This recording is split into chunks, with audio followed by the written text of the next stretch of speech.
अमीर बनना है, तो सबसे पहले यह मूर्खता छोड़नी होगी कि अमीरी बाहर से आती है। क्योंकि जब तक तुम्हें यह लगता रहेगा कि कोई चीज तुम्हारे बाहर तुम्हें समृद्ध बना सकती है, तब तक तुम भीतर से दरिद्र ही बने रहोगे। और यह दरिद्रता चाहे सोने के महलों में छिपी हो या फटे कपड़ों में, उसकी गंध एक जैसी होती है।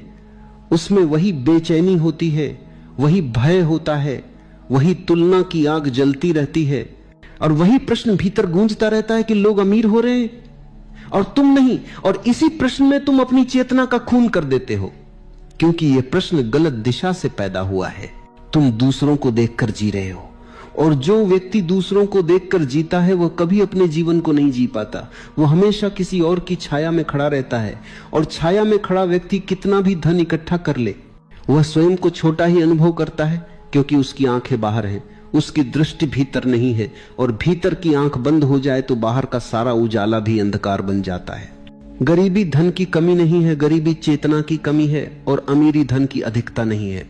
अमीरी जीवन के प्रति उत्सवपूर्ण दृष्टि है, क्योंकि जो व्यक्ति जीवन को बोझ समझता है, जो सुबह उठते ही घड़ी देखता है, जो काम को सजा समझता है, जो रविवार का इंतजार करता है, जो भविष्य में सुख खोजता है, वह व्यक्ति चाहे कितने ही करोड़ों का मालिक क्यों ना हो, भीतर से वो भिखारी ही रहता है।